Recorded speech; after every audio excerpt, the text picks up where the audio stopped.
नमस्कार। तबसरा आज दोपहर तक में एक बार फिर आपका स्वागत है और मैं हूं आदर्श पाल गुप्ता और मेरे साथ हैं वरिष्ठ पत्रकार सतीश वर्मा जी। सतीश जी, आज जिन खबरों पर हम चर्चा करेंगे उसमें सबसे बड़ी खबर जो है, कल प्रधानमंत्री नरेंद्र मोदी का जम्मू का दौरा, पल्ली पंचायत में जो कल उन्होंने भाषण दिया उस पर हम चर्चा करेंगे। और दूसरी जो 370 धारा 370 को लेकर सुप्रीम कोर्ट में जो अपील की गई थी उसकी सुनवाई जो है जुलाई में, जो समर वेकेशन है उसके बाद हो सकती है। और पावर कट जम्मू के अंदर बहुत ज्यादा हो गए हैं, गर्मी बढ़ रही है और बिजली जो है बहुत ज्यादा यहाँ पे उसके कट लग रहे हैं। तो सबसे पहले हम बात करते हैं प्रधानमंत्री जी के कल के दौरे की। कल उन्होंने जम्मू में पल्ली पंचायत में जो राष्ट्रीय पंचायत का जो अधिवेशन था वहां शुरू किया। उसके साथ साथ उन्होंने जम्मू में बहुत सी योजनाओं के उद्घाटन भी किया और जिसमें 22,000 करोड़ रुपए का रखा, यहाँ पे 30,000 करोड़ रुपए का जो निवेश है यहाँ पे उन्होंने उनका उद्घाटन किया और लगा रखे। और उसके बाद उन्होंने और भी बहुत सी जम्मू कश्मीर को लेकर बहुत सी ऐसी बातें कही जिससे भविष्य जो है जम्मू कश्मीर का बड़ा उज्जवल दिखाई दे रहा था। पहले हम इस पर एक पार्ट पे बात करते हैं, फिर हम दूसरी तरफ इसकी बात को जारी रखेंगे। बिल्कुल बिल्कुल, आपने ठीक कहा। कम से कम हम ये समझते हैं कि पल्ली पंचायत का कम से कम दिन उनके सुधर गए हैं और ख़ासतौर से जो वहाँ की जो सड़कें थी या लोगों को पीने के पानी की जो दिक्कतें आ रही थी, प्रधानमंत्री के इस दौरे से ये समझ लीजिए कि उस पंचायत का कायाकल्प की कोशिश हुई है। और एक और उससे बड़ी बात यह है कि उन्होंने जो सौर ऊर्जा का वहाँ जो संयंत्र लगाया है, अब वहाँ पर उनको बिजली का संकट का सामना नहीं करना पड़ेगा। हालांकि हम लोग कर रहे हैं, उसके बाद में चर्चा करेंगे। प्रधानमंत्री का देखिए दौरा को हर आदमी अपने नज़रिए से उसका विश्लेषण कर रहा है, तो हम समझते हैं। लेकिन इन टोटो देखा जाए, ये प्रधानमंत्री का दौरा इसलिए भी अहम था कि 5 अगस्त 2019 के बाद पहली उनकी इस तरह की रैली थी जिसमें उन्होंने विकास की बात कही, बार बार विकास। उन्होंने ये भी कहा कि जम्मू और कश्मीर का समानांतर विकास होगा और कई परियोजनाएं, हालांकि उनका पहले भी कई बार ऐलान हो चुका है, उन्होंने भी कहा कि इससे विकास को गति मिलेगी। जो यहाँ जम्मू कश्मीर के लोग हैं, उनके दादा दादी नाना नानी जिन मुसीबतों से वाबस्ता रहे हैं, अब उनको उसका सामना नहीं करना पड़ेगा। जी, मैं थोड़ा सा यहाँ आपको टोकूंगा। ये एक मुझे बड़ा सा थोड़ा सा अजीब सा लगा, दादा दादी नाना नानी ने जो मुसीबतें यहाँ पे आई, अगर उन्होंने कश्मीर को लेकर ये बात कही है तो हम समझ सकते हैं कि वो 90 का जो दृश्य था वो उनके दिमाग में है। अगर हम जम्मू की बात करें तो हम ये कह सकते हैं हमारे दादा दादी नाना नानी बहुत खुश थे। अगर 20 रुपए महीने की उनकी इनकम थी, उसमें भी शुद्ध खाते थे और शुद्ध तरीके से रहते थे और बहुत ही अच्छी जिंदगी गुजारते थे। ये मेरा अपना एक विचार है। नहीं, ये आप सब कह रहे हैं, ये विचार नहीं, ये फैक्ट है। ये देखिए ना, आप जिस इलाके से मूलतः बिलोंग करते हैं, आरसपुरा नवा शहर, शुगर मिलती है, सियालकोट से लोग आते थे अपना गन्ना पेराई कराने। और उस जमाने में अगर बात करें दादा दादी, तो उसी दौर की बात हुई। उस टाइम आपने ठीक कहा, दूध था, सब्जियां थी, दूसरे खाद्यान्न थे, विशुद्ध रूप से मिलते थे। तनख्वाह भले बहुत कम थी, लेकिन उस वक्त नोट की कीमत थी जी। नंबर 1। नंबर 2, उस टाइम इंसानियत थी। बहुत सी ऐसी चीजें थी जो जिनको बार बार सलाम और पीछे मुड़कर देखने का दिल करता है कि आखिर वो दौर अब तो खैर लौटने वाला नहीं है, लेकिन वो दौर को मुड़ के जरूर देखा जाता है कि एक वक्त होता जब हम दादा दादी नाना नानी किस्से सुनते थे और उनके घर जाके बड़े खुश होते थे। ये भी किस्से हैं। तो हम समझते हैं, आपने बिल्कुल ठीक कहा कि जम्मू के हवाले से अगर हम बात करें तो जम्मू संभाग के लोग बड़े खुशहाल रहे हैं शुरू से। और अब तो उस टाइम तो बिजली की भी दिक्कतें नहीं थी, जो दिक्कतों का अब सामना करना पड़ रहा है। तो सतीश जी, अब उन्होंने 30,000 करोड़ के जो है यहाँ पे उद्घाटन किया है। उसके साथ साथ उन्होंने कहा है कि पहले पिछले 7 दशकों में 17,000 करोड़ रुपए का जो यहाँ पे निवेश हुआ है और अब जो है 3 सालों में ही 38,000 करोड़ रुपए का निवेश हुआ है। उसके साथ साथ उन्होंने ये भी कहा है कि डिस्ट्रिक्ट को पहले उस वक्त 500 करोड़ मिलता था, अब 22,000 करोड़। तो ये सारी चीजें 370 के हटने के बाद नहीं वो ठीक है, जिस तरह आपने अभी बात कही कि वो 20 रुपये वाले तनख्वाह थी, हमें ये भी समझना होगा अगर पहले कम पैसे मिलते थे उस समय नोट की वैल्यू थी। और दूसरी बात यह है कि इसमें कोई दो राय नहीं कि प्रधान कहा जाता रहा है, हम बचपन में लिखते थे जम्मू कश्मीर पे ऐसे लिखे, हम यही लिखते थे ये हमारे देश का ताज है। तो हम समझते हैं कि अगर आतंकवाद के इस भयावह दौर से निकलकर अगर वो फिर ताज का एक सपना साकार होता है तो इससे बढ़िया बात नहीं हो सकती। और जिस तरह उन्होंने कहा कि दिल्ली अमृतसर कटरा का जो उनका शिलान्यास किया है जी, उसमें से तो एक बहुत ही बड़ी बात है। और कहते हैं पहले दिल्ली दूर है, अभी दिल्ली हाँ, दूर है, अब दिल्ली दूर नहीं रहेगा। नहीं आप देखिए, मैं एक बात और कहूँगा, मैं अक्सर कहता हूँ कि जो एक इनके मोदी मंत्रिमंडल के मंत्री हैं जो प्रचार तंत्र से दूर रहते हैं, नितिन गडकरी। बिल्कुल सही कहा। मैं कह रहा हूँ नितिन गडकरी वो काम कर रहे हैं जो वाजपेयी साहब का सपना था, सड़कों का जाल, ये कांग्रेस ने नहीं किया है, ये वाजपेयी साहब ने किया है। 4 लेन बनाना, ले आना लेह तक और घाटी तक। तो मैं समझता हूँ उनको जो आगे बढ़ा रहे हैं वो नितिन गडकरी, वास्तव में हम उनको सलूट करते हैं। वो और उनकी मैंने एक चीज भी नोट किया है जो पत्रकार, कि उनका कभी मैंने नकारात्मक बयान नहीं सुना। वो कहते हैं अपने काम से मस्त रहिए। तो हम समझते हैं कि इस मौके पर उनको भी याद करना जरूरी है। अगर श्रीनगर की और लेह की और अमृतसर की सड़कों की बात हो रही है तो उनका भी जिक्र करना लाजमी लगता है। बिल्कुल बिल्कुल सही कहा। कल पल्ली पंचायत के साथ साथ बाकी की पंचायतों के पंच सरपंच बिल्कुल काफी आए थे और काफी लोगों ने वहाँ पे जाकर शिरकत किया। और सारे जम्मू कश्मीर से भी काफी आए थे लोग।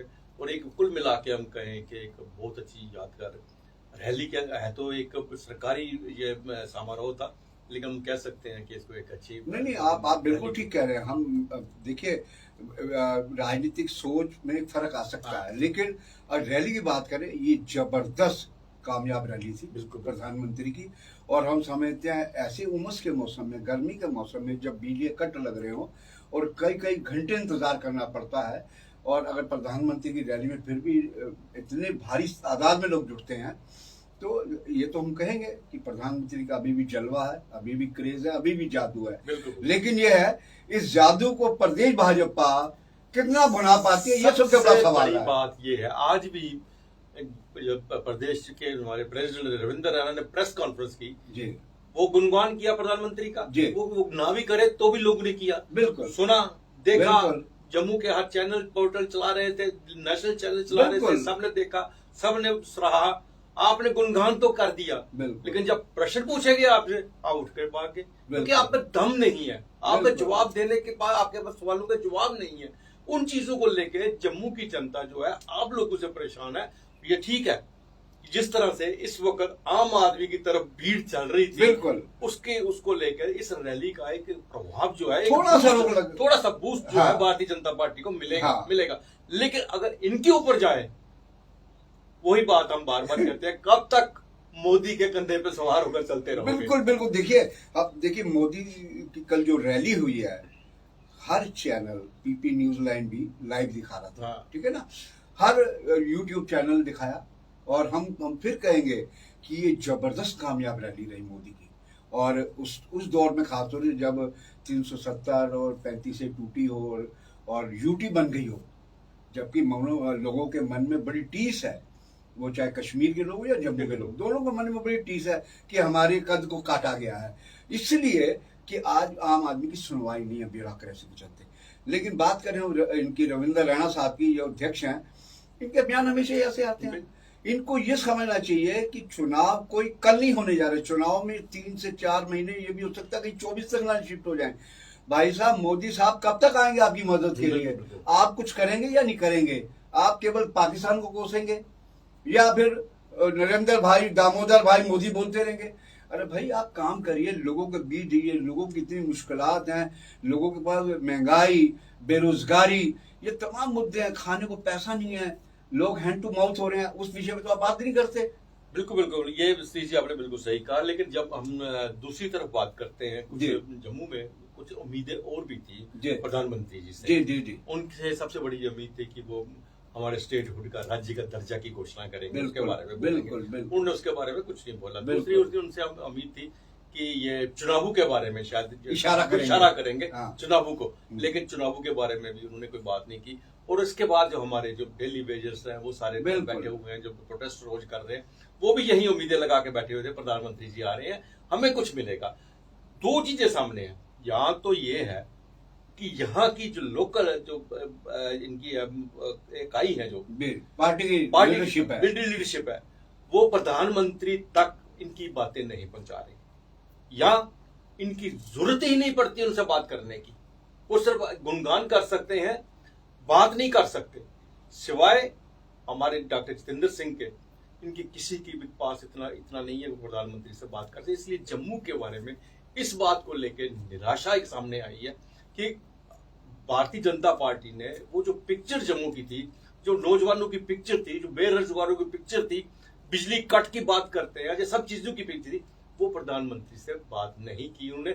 वरना प्रधानमंत्री इस मंच से उसको भी संबोधित करते हैं। नहीं बिल्कुल, आप देखिए जितेंद्र सिंह के बारे में हम अक्सर जिक्र करते हैं, डॉक्टर जितेंद्र सिंह के बारे में। देखिए उन्होंने जो विकास को एक गति दी है यहाँ पर, केवल अपनी कॉन्स्टिट्यूंसी के अंदर नहीं, उन्होंने कुछ काम जम्मू पुंछ कॉन्स्टिट्यूंसी में भी शुरू करवाए हैं, जबकि जिम्मेदारी यहाँ के सांसद जुगल किशोर शर्मा की बनती थी। लेकिन जितेंद्र सिंह वो केवल ये नहीं कि मैं अपनी कॉन्स्टिट्यूंसी को देखूं, अपनी कॉन्स्टिट्यूंसी को देखना तो उनका परम कर्तव्य, प्राथमिकता है, लेकिन उसके साथ साथ वो जम्मू को भी दिख रहे हैं। मैं समझता हूँ कि यहाँ प्रदेश का जो बीजेपी लीडरशिप है, उनको उन छदम तरीकों से बाहर आना होगा। और देखिए सपना दिखाना अच्छी बात है, लेकिन उनको मूर्त रूप देना भी ना एक बहुत बड़ी चुनौती है। और हम समझते हैं भाजपा का जो प्रदेश नेतृत्व है मौजूदा, वो केवल ढोल पीटने के अलावा कुछ करना नहीं। आपने डॉक्टर जितेंद्र सिंह की बात कही तो मैं ये कहूंगा, इस बात में स्पष्ट कर दूंगा, इस रैली को कामयाब करने में उनका बहुत बड़ा हाथ रहा है। और किस तरह से डॉक्टर जितेंद्र सिंह बिजी थे आप सोच भी नहीं सकते। 2 दिन पहले उन्होंने जम्मू में दिल्ली में अपने बेटे की शादी की, उसके बाद 18 दिन में ये सोलर प्लांट उन्होंने यहाँ पे चलवाया। हर दूसरे दिन, हर दिन वो जाके पल्ली पंचायत में जा रहे थे, अपने सारे ऑफिसर्स को लेके जा रहे थे, सारे इंतजाम देख रहे थे। और मैं हैरान हूं, 23 तारीख को उन्होंने जम्मू में अपने बेटे की शादी का रिसेप्शन रखा था और रात के 1 बजे तक वहां लोगों को रिसीव कर रहे थे और उनके साथ बातचीत कर रहे थे, और सुबह वो फिर पल्ली में थे। देखिए ये सब जिम्मेदारी निर्माण करने की बात है। हम बहाने 10 होते हैं बंदा बचना हो, लेकिन हम वही कह रहे हैं कि इनको डॉक्टर जितेंद्र सिंह जिस गति से, जिस मानसिकता से काम करते हैं, इनको उनसे कुछ सीख ले लेनी चाहिए। केवल ढोल पीटने से बात नहीं बनेगी। आप 50+ की बात कर रहे हैं, 90 की असेंबली बन रही है, उधर वो क्लेम कर रहा है आप वाला कि हम 90 लेंगे। देखिए ना कितना बड़ा गैप आप है उसमें, उनके अंदर कितना कॉन्फिडेंस दिख रहा है, आत्मविश्वास, कि वो अभी जुमा पंजाब जीत के बाद यहाँ घुसे हैं और वो 90 की बात कर रहे हैं। और आपकी केंद्र में सरकार है, यहाँ सिस्टम आपका है पार्टी का, और एडमिनिस्ट्रेशन आपका दिल्ली ऑपरेट होता है। उसके बावजूद इसका मतलब ये कि आपको जमीनी हकीकत मालूम है कि आप कहाँ तक दौड़ सकते हैं और कहाँ तक भाग सकते हैं। हम समझते हैं कि बीजेपी, दिल्ली के नेतृत्व को, बीजेपी और सरकार के भी, इनको यहाँ की प्रदेश जो लीडरशिप है उसको तरीके से दुरुस्त करना, और इनको भी अपने आप को ये समझ लेना चाहिए कि हम लोगों से झूठ मत बोले। बिल्कुल, अगर प्रोटेस्ट हो रहा है, नौजवानों का प्रोटेस्ट हो रहा है, आप फिक्र बात करो। अभी मैं गवर्नर से बात करके आता हूं, आपका काम हो जाएगा। मैं मानता हूँ जी, आप भी मानते हैं, कोई भी राज्य, कोई भी देश हर एक को सरकारी नौकरी नहीं दे सकता, और ना ही हमें सरकारी नौकरी पे डिपेंडेंट होना चाहिए। ये समय नहीं रहा कि अब सरकारी नौकरियों पे ही रहे, जब इतने निवेश सामने आ रहे हैं, हमारे पास बहुत कुछ है और भी ऑप्शंस है। लेकिन इन बेचारों को इसलिए फंसा दिया उस वक्त वोटों की राजनीति में। आपने कहा मेरे 4 आदमी हैं, इनको लगा दो, उनको लगा दिया। उसने कहा मेरे हैं, उनको लगा दो। इनसे काम लेते रहे, और जब सरकार चलेगी, उनके बस का रोग नहीं रहा, तो ये बेकार हो गए बेचारे। जब आपने इनको रखा है, कम से कम अगर इनको कई साल आपने डेली बेसिस बना के रखा हुआ है, तो क्यों नहीं उनको परमानेंट करते, क्यों नहीं इमीडिएटली उनका फैसला करते भाई आपके लिए हम कुछ ये है ऑप्शन नहीं है, इसके नौकरी नहीं आप है, एक मुश्त दे दीजिए ना उनको, कुछ तो करो। रिटायरमेंट में कई लोग चले गए हैं लोग ये उनकी, कुछ तो करो। मैं लेकिन समझता हूँ यहाँ पे जो हमारी प्रदेश की जो मैंने पहले ही कहा हाँ। कि भारतीय जनता पार्टी जो है सिवाय इनके आश्वासन देने के और कुछ नहीं कर रही। देखिए एक तो काम करने की लगन, एक रणनीति है। हाँ। इन दोनों में मुझे लगता है कि ये सोच रहे कि चलिए मोदी मोदी जपते रहो, हम जिस तरह पिछली बार 25 सीटें ले आए थे, इस बार 50 का नारा, 50 नहीं तो देखो कितनी आती हैं। तो ये मोदी नाम की नैया से अपनी चुनावी वैतरणी पार करना चाहते हैं, लेकिन उस समय माहौल और सा, इनको ध्यान रखना चाहिए। आज माहौल हो रहा है, आज मैं कह रहा हूँ युवा जम्मू कश्मीर का, खासतौर से जम्मू का युवा रोज प्रोटेस्ट कर रहा है अपने हक के लिए, नौकरी चाह रहा है, महंगाई इतनी है। तो मैं समझता हूँ इनको सपने से बाहर आना होगा, हकीकत में आना होगा और इनको काम करके दिखाने होंगे। निश्चित ऐसा ना हो जो कल जो प्रधानमंत्री की रैली से थोड़ा बूस्ट मिला इनको आम आदमी पार्टी, अभी तो केजरीवाल यहाँ आए नहीं। जब केजरीवाल यहाँ 2 रैली कर गए और वो बहुत बड़े सबजाओ दिखाने वाले नेता हैं, हाँ। दिल्ली के लोग जानते हैं कितने बड़े वो खिलाड़ी हैं, उन्होंने 2-4 बड़े बड़े सबजाओ दिखाए तो पता चला इनका डब्बा गोल हो गया। बिल्कुल बिल्कुल बिल्कुल, इसमें भी कोई शक नहीं है। इस बार जितना टूरिस्ट यहाँ पे आया है हमारे जम्मू कश्मीर में, माता वैष्णो देवी को लेके बात करते हैं हम, कश्मीर को लेके बात करते हैं, श्रीनगर में इतना टूरिस्ट आ गया, होटल में रहने के लिए आपको जगह नहीं मिल रही, इतना टूरिस्ट आ गया। इससे पहले कभी नहीं आया तुलुप गार्डन में।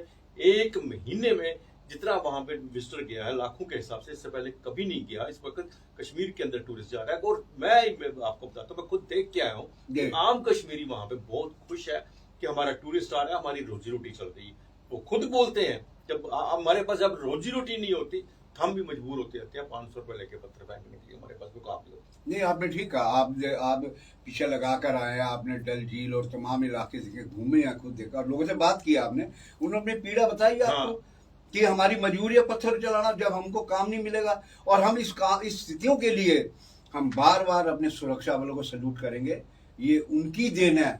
सेना, सीआरपीएफ, बीएसएफ, राज्य पुलिस, एसएसबी, ये जितने हमारे सुरक्षा बल हैं, ये इनकी बदौलत नहीं सिर्फ पाकिस्तान की जो साजिशें है वो तो कश्मीर को हमेशा तबाह करना चाहता है। अब ये जो उनके इशारे में ना चले उनके ट्यून को, उन कश्मीरियों को समझना चाहिए कि ये तुम्हारे भविष्य, तुम्हारे आने वाली जनरेशन भविष्य को तबाह कर रहा है पाकिस्तान। नहीं वो समझ रहे हैं, समझे ना। मैंने कल ही वहां पे जो लड़के की शिकारे वाले लड़के से जब बात की, उसे एमए सोशियोलॉजी में की हुई है, कहता मुझे नौकरी नहीं मिली, बताइए, और मेरे बच्चों को पढ़ाने की प्रॉब्लम आ रही है, जबकि इनके बच्चे जो हैं बाहर पढ़ रहे हैं, आराम से जिंदगी विदेशों में पढ़ रहे हैं, आराम की जिंदगी जी रहे हैं, और हमारे लिए यहाँ पे मुसीबत खड़ी की हुई है। नहीं बिल्कुल, देखिए मैं कहता हूँ इस पे एक देखो सरकार क्या है, सरकार लोकल पॉलिटिकल सिस्टम से बातें समझती है। आप वाली बात जो आपने थोड़ी देर पहले कही, प्रदेश बीजेपी जब तक इन तमाम विषयों को लेकर, तमाम बिंदुओं को लेकर प्रधानमंत्री हो, गृह मंत्री हो, जो पॉलिसी मेकर हैं, उनसे जाके जब तक चर्चा नहीं करेंगे कि हमारी स्टेट की ये जमीनी हकीकत है, ऊपरी छोड़ दिए, सर्जरी करके जो मर्जी कर लीजिए, कोई बदसूरत आदमी को क्रीम पाउडर लगा के खूबसूरत बना लीजिए, लेकिन असली हकीकत यह है उससे अवगत कराइए और इसका निदान कैसे होगा वो भी इनको सुझाव करना चाहिए, ताकि ये तमाम मुसीबतों में निजात मिल सके। बिल्कुल सही कहा सतीश जी। जो धारा 370 जो है इसको लेके कुछ पॉलिटिकल पार्टीज जो है उन्होंने सुप्रीम कोर्ट में गई थी, जिसकी अभी तक सुनवाई नहीं हुई, लेकिन अब बेंच ने कहा है कि जो समर वेकेशन है जुलाई के बाद इस पर सुनवाई की जाएगी। नहीं, देखिए आपको याद होगा जब ये खत्म की गई थी, हम तो पहले तो हम ये बात जरूर कहेंगे, मैं हर बार कहता हूँ कि ये मोदी और अमित शाह में दम था, ताकत थी कि इस कंट्रोवर्शियल विवादित अनुच्छेद 370 और 35 को खत्म किया। बिल्कुल, वरना कोई हमें नहीं लगता पॉलिटिकल आदमी इतना साहस दिखाता। हम इनको सलूट करते हैं, इन्होंने बिल्कुल, इसलिए कि देखे ना वेस्ट पाकिस्तान से रिफ्यूजी बरसों बरस से दशकों से रह रहे हैं, गोरखा लाके यहाँ बसाए गए, पंजाब से वाल्मीकि समुदाय के, उनके मानवाधिकारों को कितना हनन कर रहे थे ये लोग, यहाँ की लीडरशिप। तो मैं इसलिए कहता हूँ कि गृह मंत्री अमित शाह और प्रधानमंत्री नरेंद्र मोदी की ये हिम्मत है, ये उनकी सूझबूझ है कि उन्होंने इस विवादित धारा खत्म किया। हाँ जरूर है, उसके बाद कुछ याचिकाएं सुप्रीम कोर्ट तक पहुंची हैं, उस पर पहले सुनवाई नहीं थी, अब कहा यह जा रहा है आज सुप्रीम कोर्ट की तरफ एक मीडिया में जानकारी आ रही है कि सुप्रीम कोर्ट के चीफ जस्टिस ने कहा है कि जुलाई के बाद, चूंकि समर वैकेशन है 2 महीने का, उसके बाद इसमें हम सुनवाई कर सकते हैं। शायद वो रजिस्ट्री से कहेंगे कि उनको ऑन लिस्ट करें और जुलाई से शायद इसकी सुनवाई आरंभ हो सकती है। और मुझे लगता है कि अगर इसकी सुनवाई शुरू होगी जी, तो यहाँ की जो चुनाव है और आगे चले जाएंगे, और आगे जब तक सुनवाई बिल्कुल बिल्कुल बिल्कुल। सी जी, जब हम सब चीजों की बात करते हैं, आम आदमी की जरूरत होती है जो, जब उसको पूरा ना किया जाए, जैसे सब चीजें एक पर्दे के पीछे छुप जाती हैं, बिल्कुल। सब अच्छाइयाँ पीछे बिल्कुल कीजिए। बिल्कुल ठीक कह रहे हैं इस वक्त इतनी गर्मी है जी, और गर्मी के अंदर पावर कट जो लग रहा है वो बहुत ज्यादा पावर कट लग रहा है, बहुत परेशानी है दुनिया को इस वक्त। नहीं आप बिल्कुल ठीक कह रहे हैं। देखिए ना, कल जब पीएम की रैली हो रही थी तब कट था। अब मुझे बताइए, हरामी तो वहां जा नहीं सकता, वो चाहेगा कि अपने प्राइम मिनिस्टर को टेलीविजन पर सुन ले। कट लगा हुआ था और हैरानगी ये होती है कि एक तरफ स्टेट एडमिनिस्ट्रेशन कहता है कि सब ठीक है, सब ठीक है, तो कट कैसे है? आप ये जो नई नई बिजली परियोजना लगा रहे हैं उनको भी तो कोयला चाहिए। बिल्कुल बिल्कुल। तो जब आप कोयले की कमी बता रहे तो फिर इनका क्या फन है? तो हम समझते हैं जब बिजली हम उत्पादित करते हैं, हमारे यहाँ इतने ऑलरेडी सलाल है, दुलस्ती है, वो अपना जो बटोत के पास है, कई हमारे प्रोजेक्ट है हमारे, और हम नॉर्थ ग्रिड को देके फिर उनसे बिजली लेते हैं। तो कम से कम अपनी स्टेट को लेकर मैनेजमेंट की जाए ऐसे कि यहाँ पर कम से कम कट लगे। ठीक है, कट लगे, लेकिन अनशेड्यूल नहीं। हमें बताया जाए कि यहाँ पे फलाने दिन 1 घंटे की बिजली कटेगी।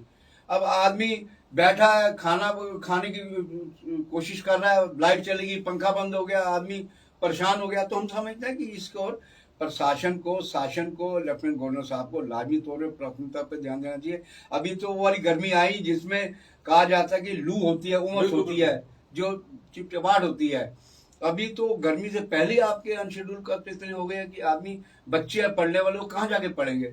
तो इन तमाम दिक्कतों की ओर रात को आप सोने जाते हो 3-3 4-4 घंटे नींद, लाइट गुल, कल भी लाइट गुल होगी थी रात को भी, लेकिन आपके इन्वर्टर ठप हो जाते हैं, बिल्कुल चार्ज नहीं हो पाते हैं। इन्वर्टर तो वो जो सामर्थ्य, हमारे आप जैसे सामर्थ्य लोग हैं, लेकिन ऐसे भी लोग हैं जो बेचारे पंखा पता नहीं किसको चलाए होंगे। उनके बारे में राज्यपाल को सोचना, साहब को सोचना चाहिए कि आखिर बत्ती जब कटती है, अच्छा किसानों के बारे में सोचना चाहिए, वो खेत में कैसे काम करेंगे। बहुत सी चीजें हैं, ये जो अनशेड्यूल कट है, इससे तमाम तरह की दुश्वारियां लोगों को झेलनी पड़ती। जब हम कश्मीर की बात करते हैं, बर्फबारी में उनके बारे में कहते हैं, बिजली कट में उनके कितनी तकलीफ है, बिल्कुल जम्मू का दर्द भी समझना चाहिए। उसी तरह से जैसे वो उतनी ठंड है वहां पे, उतनी ही ज्यादा गर्मी है यहाँ पे, और इस वक्त बिजली का कट जो है कितनी बड़ी मुसीबत खड़ी कर सकता है लोगों को। यह था तबसरा आज दोपहर तक का। बाकी खबरों के लिए आप देखते रहे पीपी न्यूज लाइव। नमस्कार।